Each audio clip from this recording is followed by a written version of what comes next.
Halo, assalamualaikum warahmatullahi wabarakatuh. Halo, selamat datang di channel Jemaring Luyur. Gimana kabar teman-teman semuanya? Saya berharap teman semuanya dalam keadaan sehat walafiat dan bahagia selalu ya Bolo ya. Oke Bolo, untuk kesempatan kali ini saya akan mengajak teman-teman untuk mengunjungi tanaman kopi Bolo. Nah, tanaman kopi milik Mbak Sulardi ini sungguh sangat unik Bolo. Jadi Pak Sulardi ini menanam kopi tidak hanya tanaman kopi saja, tapi di kolaborasikan dengan tanaman yang lain Bolo.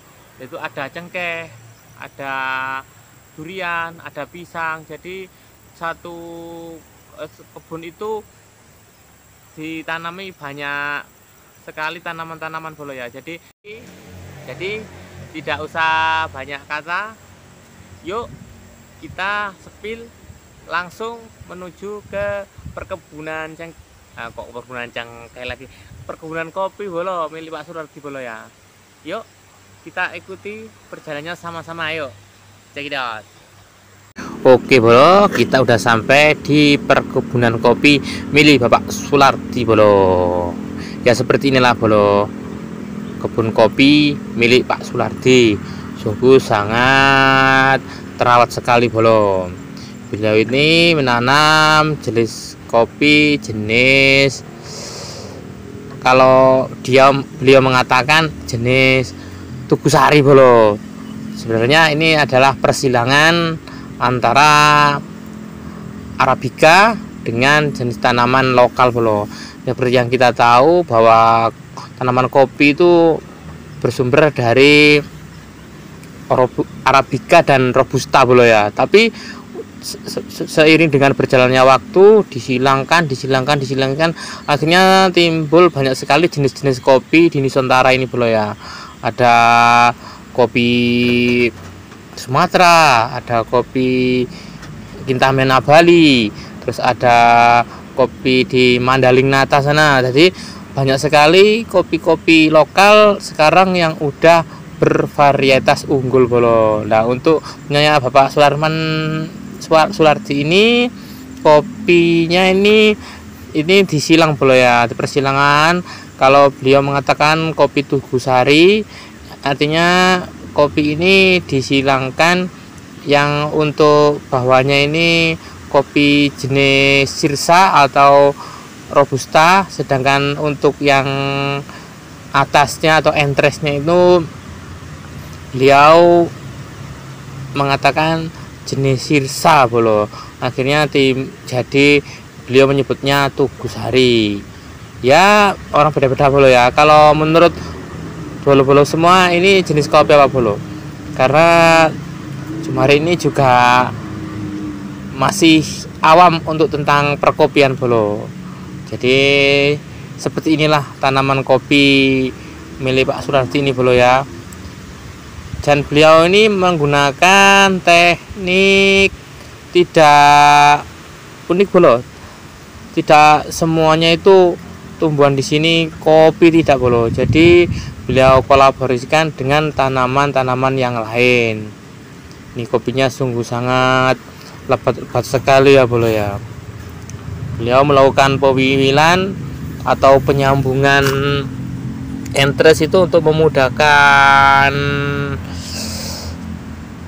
atau menimbulkan tunas baru itu sekitar 2 tahun sekali Bolo. Jadi setiap 2 tahun beliau mudahkan atau bikin sambung lagi Bolo. Jadi setiap 2 tahun dia melakukan penyambungan ulang agar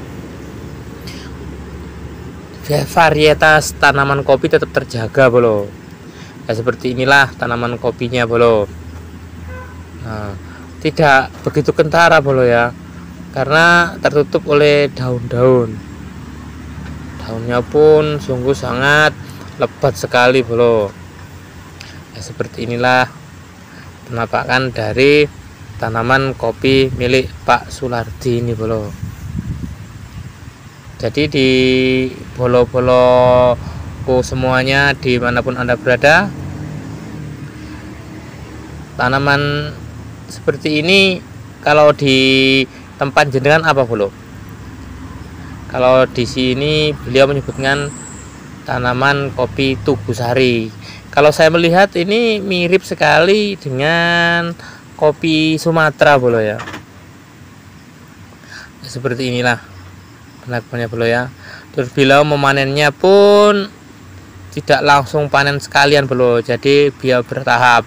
Jadi yang agak udah berwarna merah baru beliau panen bolo. Jadi panennya tidak langsung panen raya. Biasanya panen raya itu dilakukan di antara bulan Juni bolo. Itu beliau menyebutnya seperti itu. Sekarang ini menginjak bulan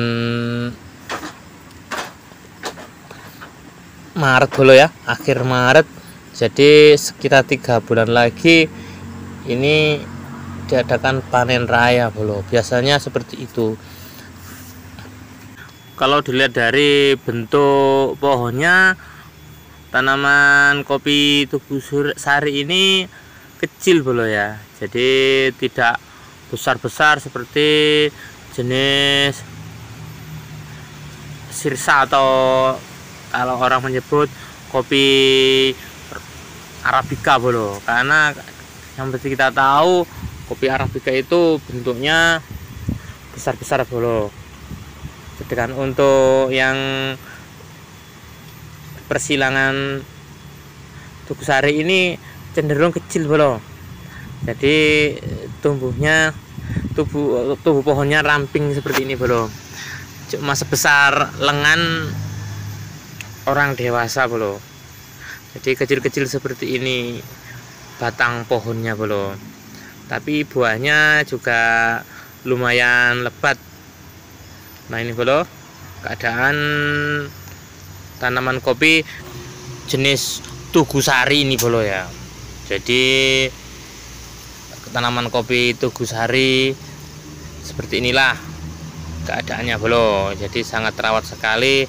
Apalagi Pak Luardi ini sungguh sangat telaten sekali bolo dalam merawat tanaman kopinya. Sungguh sangat lebat sekali ya bolo ya. Jadi ini masih pada hijau, belum waktunya panen bolo. Nah ini sekitar 2 bulan lagi, kalau nggak salah 2 atau 3 bulan lagi ini udah dilakukan pemanenan bolo. Biasanya antara bulan Juni atau bulan Juli menurut Pak Luardi itu waktunya panen raya bolo. Seperti inilah keadaannya bolo ya.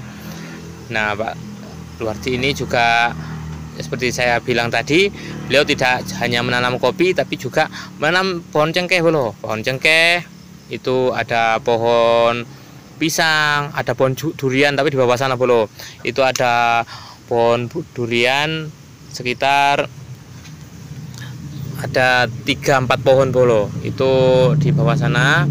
Nah yang ini yang di sebelah atas ini ada pohon pisang bolo, pisang emas. Beliau juga memelihara menanam pisang emas juga. Terus di sela-selanya juga ada tanaman tumbuh-tumbuhan untuk pakan rumput bolo. Ada kalihidra, terus ada stek kelor atau moringa bolo. Nah ada yang lebih menarik bolo. Ini beliau juga punya tanaman 1 pohon bolo. Ini pohon pete bolo. Nah itu pun juga sangat lebat sekali bolo. Lah ini kita yuk spill tanaman petenya milik Pak Luardi ini bolo ya. Jadi seperti inilah bolo. Beliau ini memang multi macam banyak sekali tanaman-tanaman yang beliau tanam bolo. Nah ini petenya bolo udah sangat besar sekali. Menurut beliau petenya ini udah berumur sekitar 15 tahun lebih bolo. Tapi jangan ditanya bolo, buahnya setiap tahun lebat banget bolo. Nah ini 2 bulan lagi udah mau panen lagi bolo. Nah sudah sangat lebat sekali buahnya bolo. Menurut beliau ini adalah tanaman tahunan dan yang setiap tahun pasti berbuah bolo ya. begitulah keseruan-keseruan kita dalam menjelajahi perkebunan kopi milik Pak Luardi ini bolo ya. Sungguh sangat unik banget. Di samping buah kopi, beliau juga menanam beraneka macam tanaman di kebunnya bolo. Jadi enak banget bolo.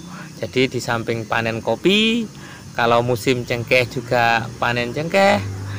Terus musim pisang, kalau pisang tidak musim, mengenal musim bolo ya. Pisang pun juga ada. Nah, yang tadi yang kita tahu bahwa yang pete tadi bolo, waduh.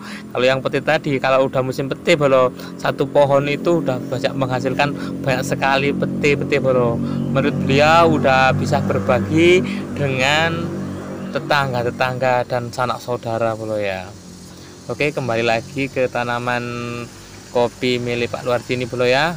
Nah, beliau untuk tanaman kopinya ini beliau melakukan pemupukan setiap 6 bulan sekali bolo. Jadi beliau setiap 6 bulan sekali melakukan pemupukan, yaitu dengan menggunakan pupuk kandang atau pupuk kohe, kotoran kambing bolo.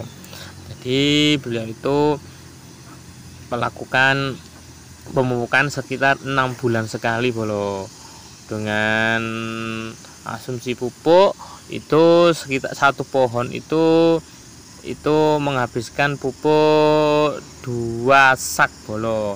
Untuk satu pohonnya 2 sak kotoran kambing. Jadi beliau ini kalau untuk tanaman kopinya, beliau setiap 6 bulan menghabiskan sekitar 400 sak bolo, karena menurut beliau tanaman kopinya ini kurang lebih 200 pohon bolo, karena di samping tanaman-tanaman yang lain bolo. Karena di sini beliau juga tidak melulu menanam kopi bolo, jadi banyak sekali tanaman-tanaman yang lain. Jadi beliau ini juga menghasilkan pupuk setiap 6 bulan sekali sekitar 400 sak pupuk kotoran hewan bolo, kotoran kambing istilahnya. Ya seperti ini bolo ya, tanamannya sungguh sangat subur sekali bolo ya. Jadi bikin kita ini semakin senang bolo ya, atau intinya adem kalau kalian melihat tanaman-tanaman yang hijau dengan buah yang sangat lebat sekali bolo ya. Jadi bolo-boloku semua, dengan metode Pak Luardi ini bisa dicoba bolo ya, teknik penanaman kopinya bolo.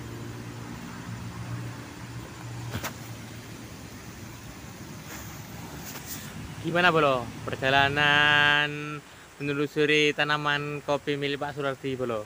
Seru bukan?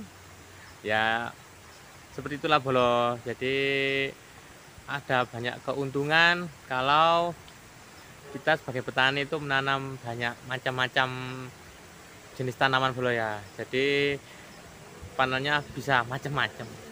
Oke bolo, demikianlah video singkat perjalanan untuk kali ini. Jangan lupa like, subscribe, komen agar Jumari tetap berkarya dan bikin video menarik lainnya bolo. Oke bolo, sekian dari saya.